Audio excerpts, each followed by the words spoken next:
এই তুই তো বোম দিস। সে মিটিংয়ে আমিও ছিলাম, সেই মিটিংয়ে আমিও ছিলাম। বলছে বাস টার্মিনাল করবে কোথায়? জীবনতলায়। বলে আচ্ছা, মানে কি রহস্যটা করলেন? আচ্ছা তুই বাস স্ট্যান্ড করবি, তুই তো বোম দিস। একদম মমতা বন্দ্যোপাধ্যায়ের সামনাসামনি আমি বসেছিলাম।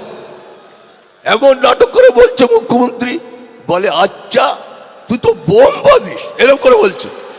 আর সে এবারে এসে বলছে শওকত মোল্লা আমার ডানা, আমার সিকিউরিটি না থাকলে আমি শওকত মোল্লা দেবো। 39 জন লেগে ঘুরে বেড়াচ্ছ তো বাবা, ডাইনে সিকিউরিটি, বাঁয়ে সিকিউরিটি, মাথায় সিকিউরিটি, পিছনে সিকিউরিটি কেন? ভাঙড়ের মানুষ ওনাকে মাচ্চর বলবে বলে সেই জন্য সিকিউরিটি উনি ঘিরে নিয়েছে। পোলেরাটে নিজের গাড়িতে নিজে বোম মেরেছে, মেরে সিকিউরিটি নেওয়া হয়েছে। আপনারা জানেন, আমি সেদিন সেই রাত্রি ফ্রেশ করে বলেছিলাম যে নিজের গাড়িতে নিজে বোম মেরে সিকিউরিটি বাড়ানোর জন্য চেষ্টা করেছে। সেটা সিকিউরিটি আছে 39 জন সিকিউরিটি ভদ্রলোকের। ভাবতে পারেন যে এই ধরনের একজন তোলাবাজ, এই ধরনের একজন মানুষ, ভাঙড়ের মানুষ কিন্তু ভাঙে তো মচকায় না, এটা জেনে রাখতে হবে শওকত মোল্লার, যে ভাঙড়ের মানুষ ভাঙে তো মচকায় না, এটা জেনে রাখতে হবে ওনার।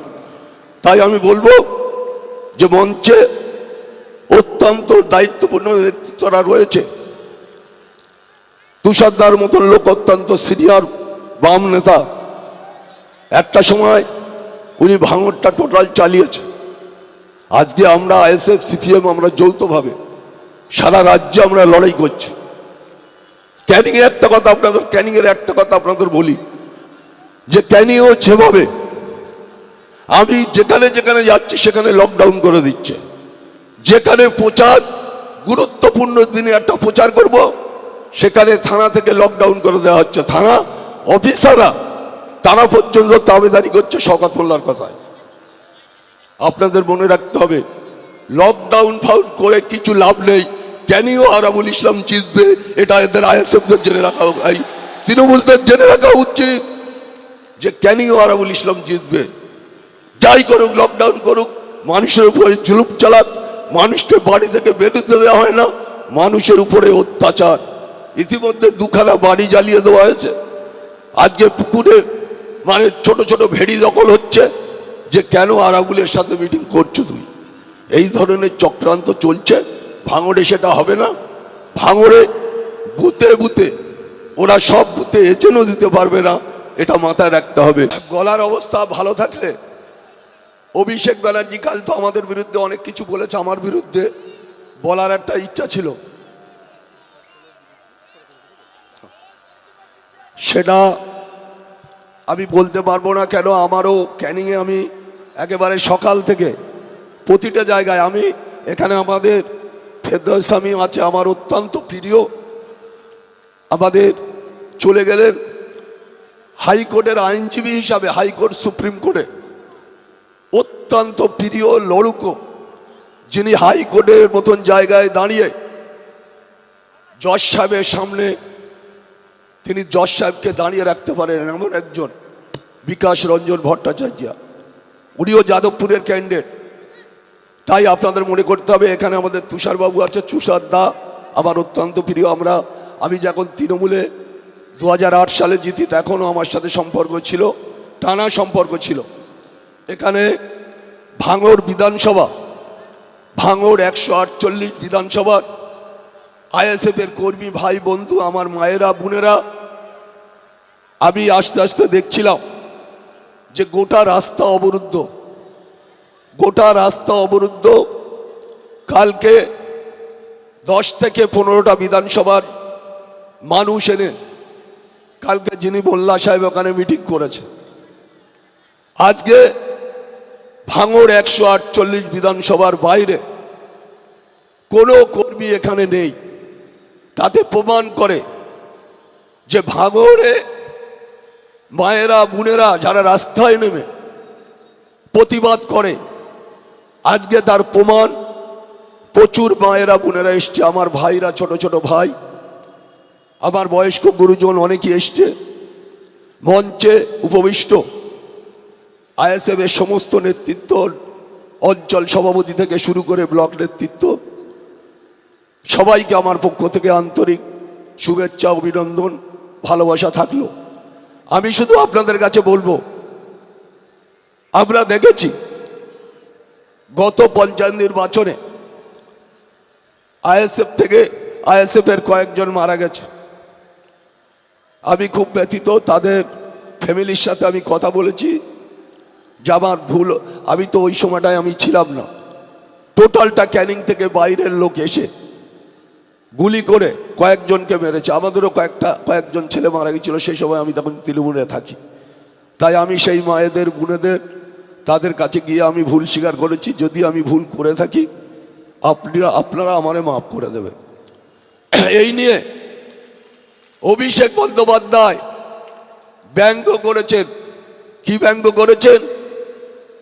আজকে একজন ক্রিমিনালকে এখানে টিকিট দিয়েছেন, ওখান থেকে তুলে এনে ক্যানিংয়ে 1 ইঞ্চি উপকার করেননি, একটা গরিব মানুষের ঘর করে দেয়নি।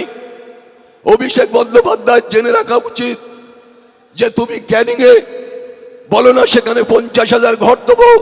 আইএসএফ এর ক্যান্ডিডেটকে হারিয়ে তৃণমূলের ক্যান্ডিডেট জেতান, সেখানে একটা মানুষের ঘর নেই। আজ বড় বড় কথা, ভাঙড়ে এসে পিসি আসছেন, উনি আসছেন, ওনার তো এই বাংলার যত বড় বড় নেতা সবাই ভাঙড়ে এসছে। কেন? একজন খুনি, একজন তোলাবাজ, তাকে জেতাতে হবে। ভাঙড় থেকে কোটি কোটি টাকা মুখ্যমন্ত্রীর বাড়িতে পৌঁছবে, সেই জন্য শওকত মোল্লার মতন লোকে জেতাতে হবে।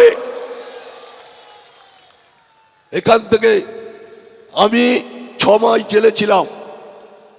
আপনারা দেখেছেন ভাঙড়ের মানুষ, আপনারা সবাই জানেন, ওয়েটল্যান্ড বিক্রি হয়ে গেছে 600 বিঘে, খাস জমি বিক্রি হয়ে গেছে 600 বিঘে।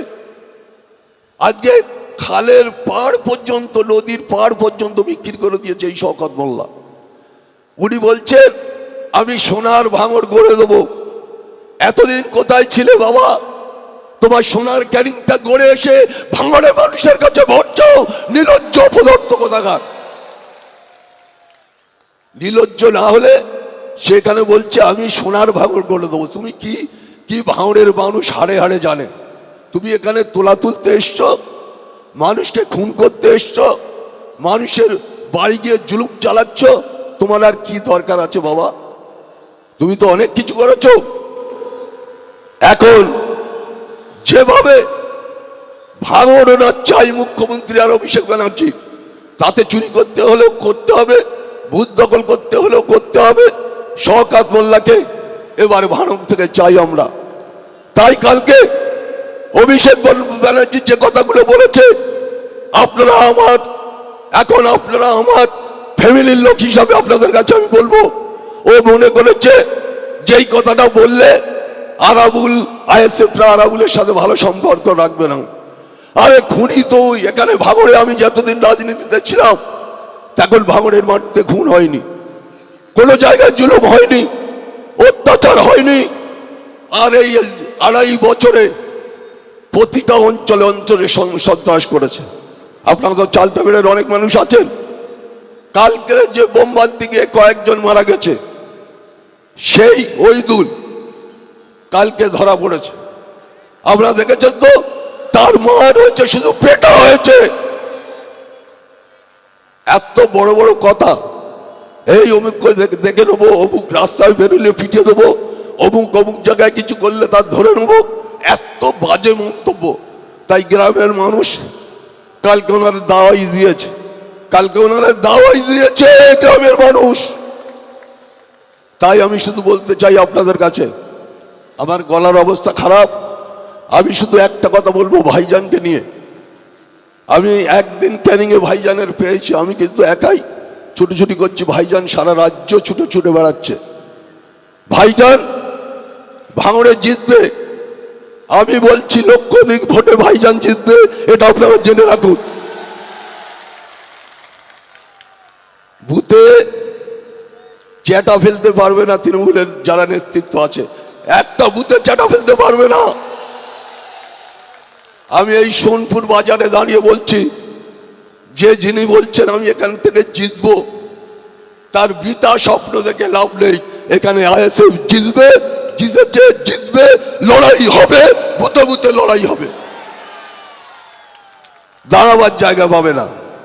যারা আজকে বড় বড় কথা বলছে, যারা আজকে মুখ্যমন্ত্রী বছর মহিলা, সে বলছে শওকত মোল্লা আমার ডান হাত।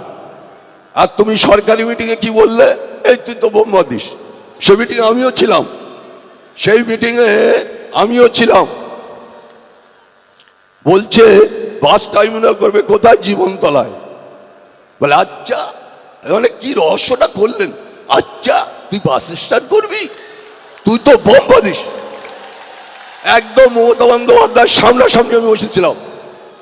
এমন নাটক করে বলছে মুখ্যমন্ত্রী, বলে আচ্ছা তুই তো বোম্বা দিস, এরকম করে বলছে।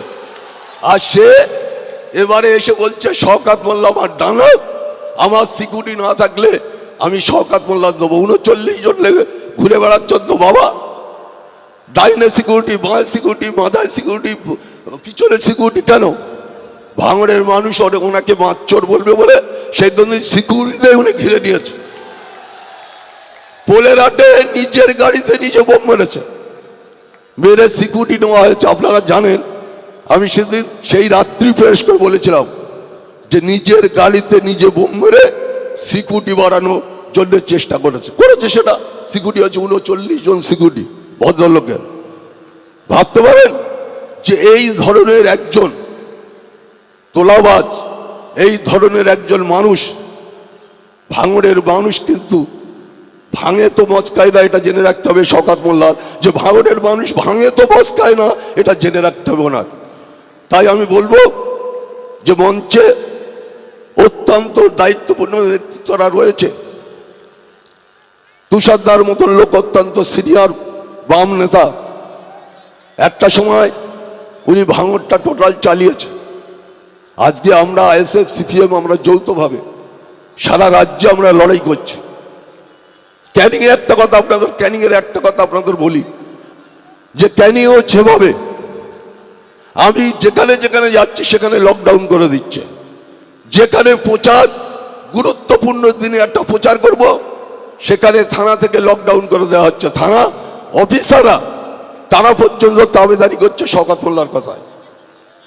আপনাদের মনে রাখতে হবে, লকডাউন ফাউন করে কিছু লাভ নেই।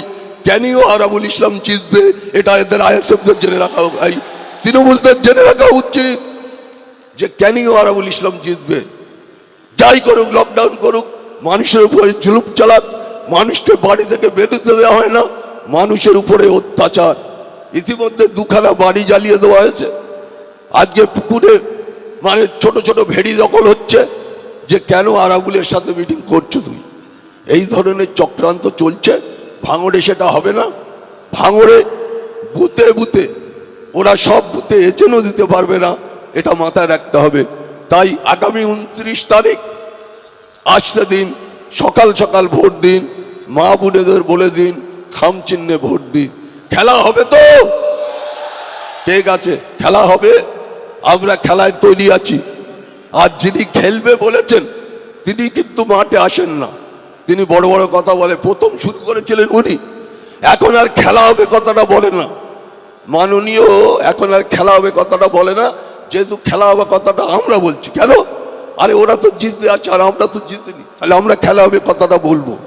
সেই জন্যতে উনি খেলা হবে কথাটা আর বলেন না, খেলা আমরাই খেলবো। আর ওনাদের 5-7টা করে গোল দিয়ে ভাঙড় থেকে দাঁড়িয়ে একেবারে ক্যানিংয়ের চড়ে আমরা পৌঁছে দেবো ওনাকে, এটা মাথায় রাখতে হবে। তাই জানি আগামী 29 তারিখ আপনারা দায়িত্ব নিয়ে ভাঙড়ে প্রায় 290টা বুথ, এই বুথে 13টা অঞ্চল, সবাই দায়িত্ব নিয়ে বুথে বুথে বসে এমন শিক্ষা দেবেন যেন তৃণমূলরা ওই দিনে ঝান্ডা না লাগাতে পারে। বুঝে বুঝতে বুথে বুথে ঝান্ডা না লাগাতে পারে এমন শিক্ষা ওদের দেবেন। তাই সবাইকে শুভেচ্ছা, অভিনন্দন, ভালোবাসা জানিয়ে আমি আমার ছোট বক্তব্য শেষ করলাম। ইনকলাব জিন্দাবাদ, আইএসএফ জিন্দাবাদ, জিন্দাবাদ জিন্দাবাদ, আইএসএফ জিন্দাবাদ, জিন্দাবাদ জিন্দাবাদ, বাবা আইএসএফ ঐক্য জিন্দাবাদ, জিন্দাবাদ জিন্দাবাদ বাম আইএসএফ ঐক্য জিন্দাবাদ, জিন্দাবাদ ইনকলাব জিন্দাবাদ। জিন্দাবাদ জিন্দাবাদ